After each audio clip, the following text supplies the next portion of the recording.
This past April, Nepal was rocked by a series of earthquakes. Samisha LaMeyer, an Arlington resident who is Nepalese, returned to help her family and earthquake victims with emergency relief. She recently returned to Arlington and is here to tell us about her experience. Samisha, thank you so much for your time. Thank you for having me here, Yawa. So could you please tell us more about yourself? I'm actually just a mother. I have two little girls, 3-year-old and 6-year-old. I've never saved a cat. I've never saved a fish. I'm just a very simple stay-at-home mom. And because of my husband's schedule, I stay at home with the little kids right now. And I live in Arlington, the best town in the whole world, and loved and supported by everybody here. So what is the relationship between Arlington and Nepal? When they heard about the earthquake, what happened was everybody kind of reached out. I think on the fourth day, I said to my friends, I said, I think I'm just going to take the relief to Nepal. I can't bear being here without my mother. I flew within 2 days, and everybody in Arlington, especially friends from my street, members from Mothers Out Front, they started bringing in food supplies, medical supplies. My friends Larry and Elizabeth were packing till late at night. My friend Kristen and Jen Davidson, they all made a childcare roster in a matter of a day so that I could leave, because it is expensive to have backup childcare. And my friend Sulochana came to stay every night. So it's all people from Arlington who made this possible for me. So I think my relationship with them is like a family. How did you finance your trip? Well, initially everything was done based on emotion. I didn't even look at what website or anything. I Googled and I found a Give Forward website, and who have supported me a lot. And so I raised, I only had like a $10,000 goal, and my goal was only to support my mother.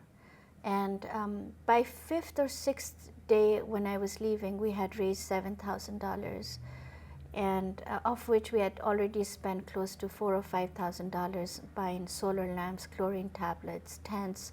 I took 14 bags. So that's how I had raised my funds.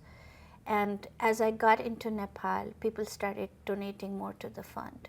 So tell us what you saw when you arrived in Nepal. The first thing is I went home to my mother, and she was staying in the school. Everybody in school had already returned because I had reached there on the 7th day, and there were no tremors, no earthquakes, so people felt safe to go home. And my mother was sleeping on the ground floor in the office. She had mosquito bites. She looked very frail. She said, "Oh, I'm so happy you're here," and we stayed there. I slept on the floor, and personally, even my home was cracked. The school building is cracked, and all the walls are broken down. So they're rebuilding the walls right now, and because the school sheltered close to 1,600 people, the toilets and all other things were all backed up. So my mother was in the process of cleaning that up. And I have a house in the suburbs of Kathmandu. I didn't go to see my house until the day before I flew. And my house walls have broken down. My sister, who sadly has lost her entire home. And so those are how we were personally affected. And every Nepali is affected. Everyone's house was cracked. When I drove through the city, it felt like I'd entered a house where, like a funeral, service. Everybody was quiet. There were houses on the ground.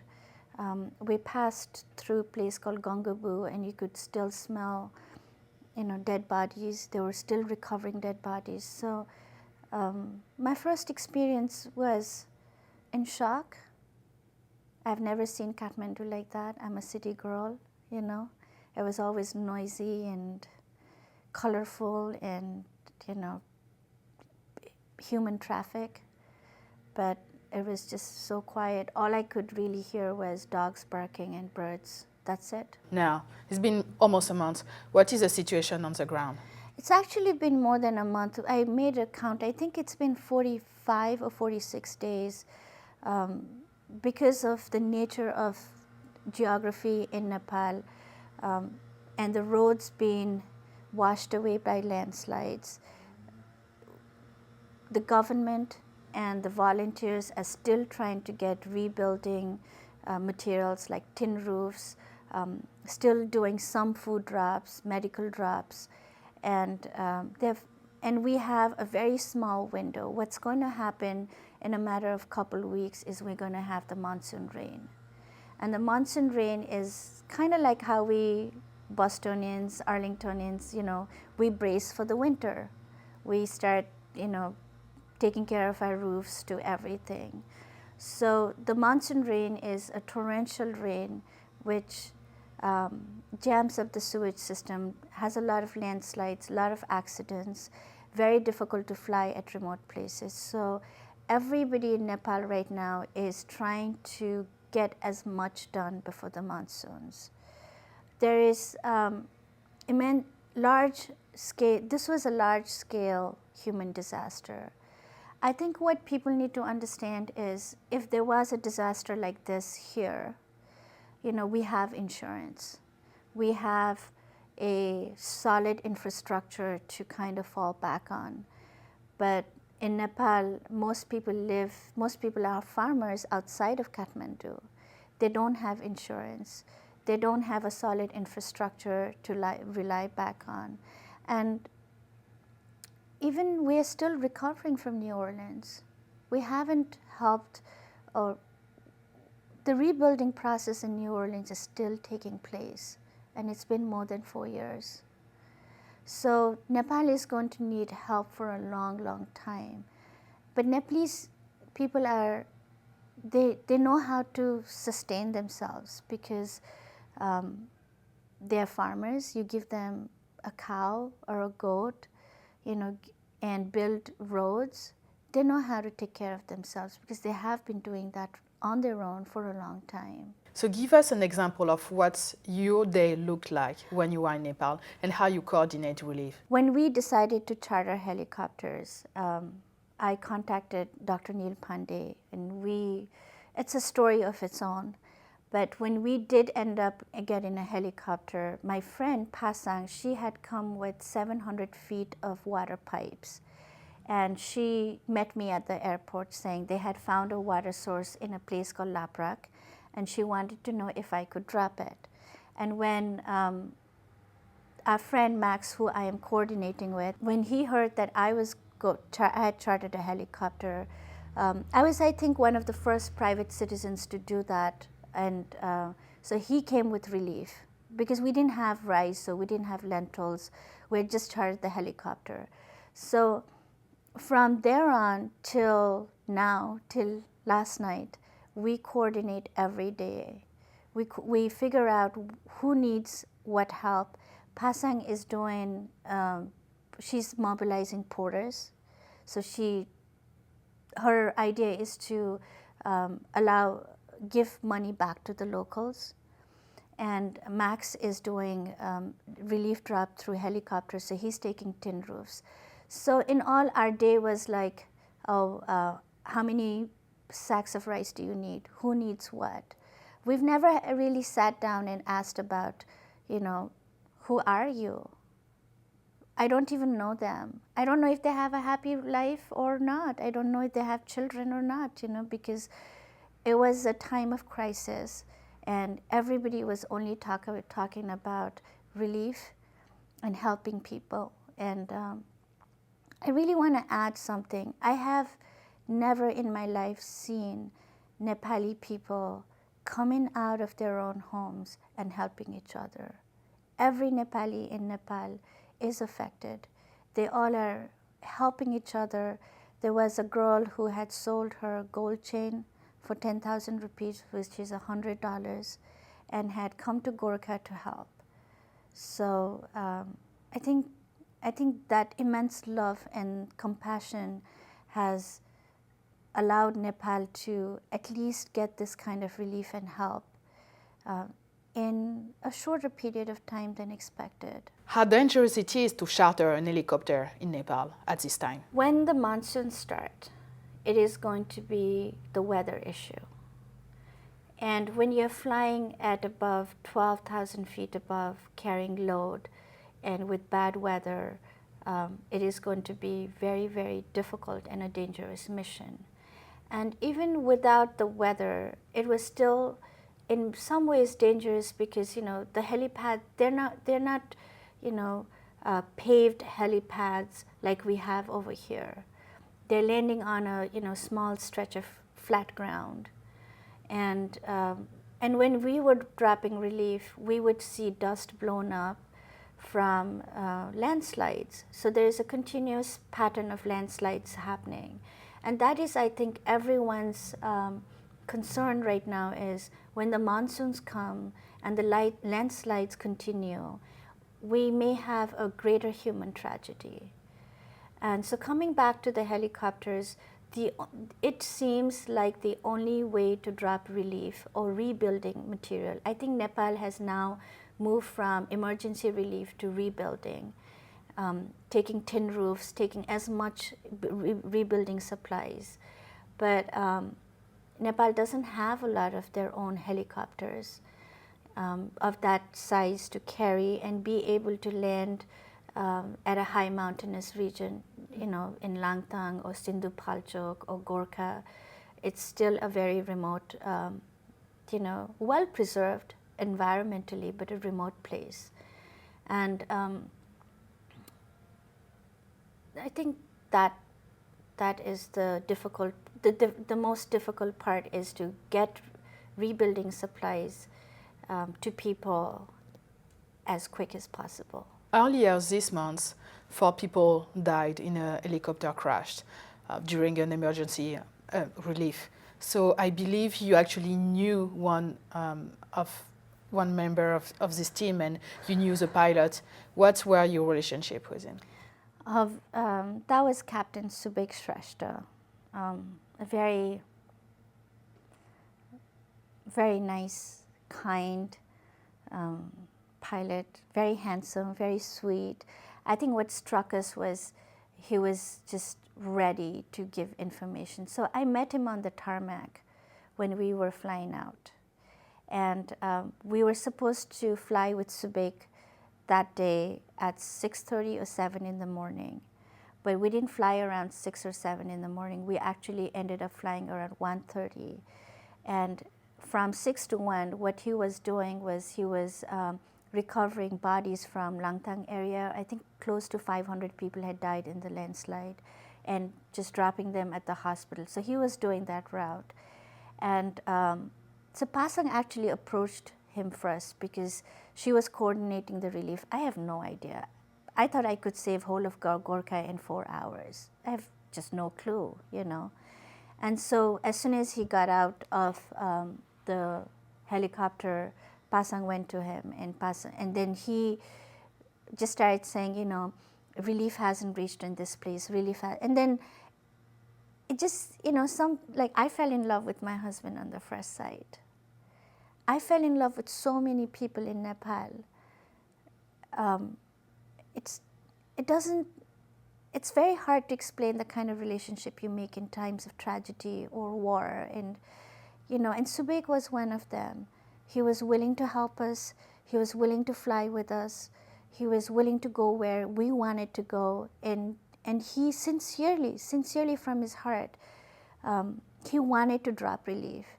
And I remember him telling me, Didi, the worst part is when people are waving for help and I have to fly over them. I have nothing to give. On that day, he had, I think, flown 4 to 5 hours. I don't know. So I talked to the broker, the agents who were flying through. I said, I'm not flying with Subek today. I need a new pilot, because we were going on another different mission. And I pulled Subek aside. I said, I want you to come tomorrow with the helicopter, but today I want you to go rest. And he's like, no, Didi, I want to go. I'm fine. And I said, no, I really want you to rest. And I have children to go back to, you know. I'd left my little girls, and we were doing our first mission to 19,000 feet. And I think Subek was more than capable, but I needed him to rest. And the second mission onward, he flew our helicopter, yeah. So how is his family at this point? I talked to his brother on chat every day. The last time, yesterday he wrote to me, he said, it's very hard. And he comes from a very small little cluster of town, part of the town in Kathmandu. I think it's hardest on his mother. Think about it, burying your own son. And in Nepal, your son is your source of income. And even Sagar is a helicopter pilot. And for a mother, you know, a widowed mother, to have to save all that money and to send them to, you know, pilot training or flight training school and lose a son so abruptly. I believe she's still kind of not in her senses. And the sisters are heartbroken. And along with his family, the whole nation is heartbroken. So what's the nation need at this point? What can people do to help Nepal? Help anybody who you are in touch with. Help, you know, donate to the Prime Minister's Relief Fund. But, you know, I'm only focused in Gorkha. I really don't know much about other places, but our need is to get tin roofs up there. Our need is to get mosquito nets up there. Our need is to get any rebuilding supplies there. So, and even though we are at a higher altitude, we're still in the tropical zone. You know, we are just 20, 30 degrees north of the equator. So it is very, very hot right now. And I'm sure, and I'm sure, I'm definite that the same problems are faced by other remote parts of Nepal. And the way to help is to find an organization that directly works with people. We all are run by volunteers. I'm not getting paid. I have personally paid a big part of the mission myself. And we have people like Pasang, Max, Dr. Neil Pandey, who are taking supplies directly to the people. So I think the way to help Nepal is to not forget Nepal. What's your plan? What's your future plan for Nepal? Right now, the next 3 weeks, we are doing a big campaign for mosquito nets. And people need to understand that mosquitoes are annoying. I still have mosquito bites. We need to save children from malaria. And those kind of mosquito nets can be reused again and again. So it's not a one-use item. So after the mosquito nets, I am moving straight into empowerment, because from here, I do not have the capacity to help in rebuild. I wish I was in Nepal right now instead of here. But from now till October, we are planning to figure out how to select a village. And I'm working with our local support in Gorkha. And we're trying to select 200 families and do livestock distribution. So where 50 families will get 50 cows, 50 families would get 50 goats, and other 50 would get chickens. And because I want transparency, we're spending a lot of money and time and effort in coding and creating this website right now. So if you sponsored a family with a goat, you know exactly who that person is, you can trace that goat, and you can even chat with them. But that's taking a lot of IT logistics right now. And I have some dedicated volunteers from Nepal who are working 20 to 24 hours just coding that. So very small effort, but something that directly impacts mothers. And research has shown that if you involve women, um, there is the chances of success are higher, because a mother knows how to stretch a dollar. I am a single income stay-at-home mom. You ask me what the deals are, I will tell you. I pack my own kids' lunch so I could save a few dollars here, a few dollars there. So that's how we mothers are, and we talk. We communicate with each other. So hopefully, with everyone's love and blessing, I could move into empowerment and helping mothers directly with livestock.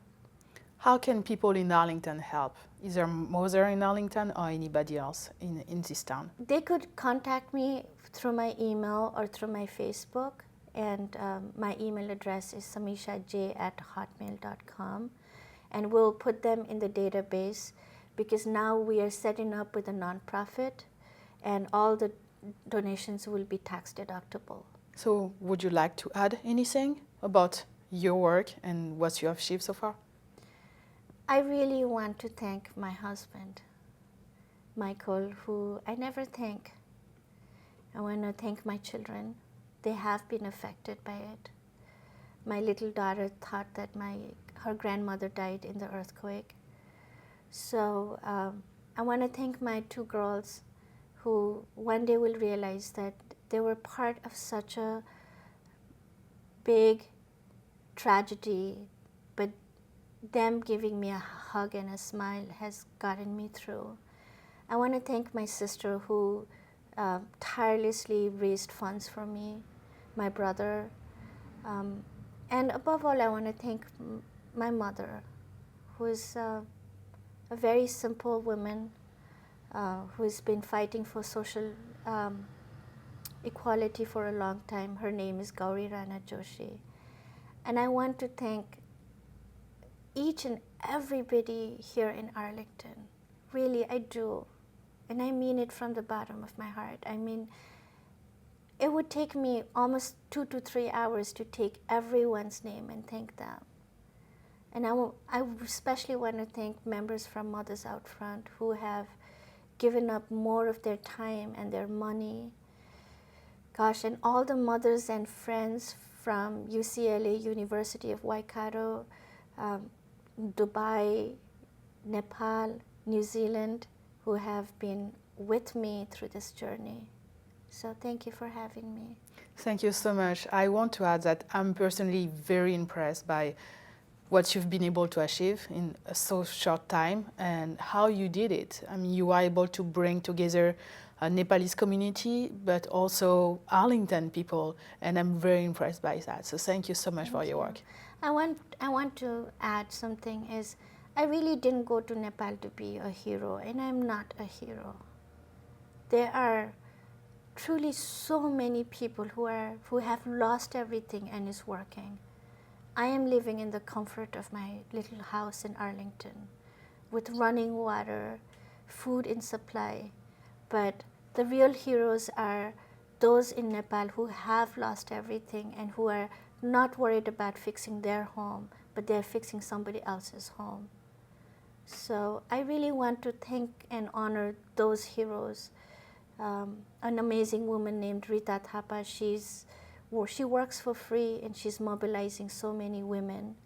There is another brother of mine, Milan. He's making toilets, and we lovingly call him Toilet King now. So let's really not forget Nepal, and let's not forget New Orleans. Let's not forget Haiti. Let's not forget everybody. I think I've learned, I've truly learned that we don't need large corporations. We don't need large money. We need community helping community. And we can actually save each other by $1, by bucket of love, That is how we can change our society, not relying on large government and large corporations. It is, what we did with $20,000, $30,000, we reached relief work to 16, 17 villages.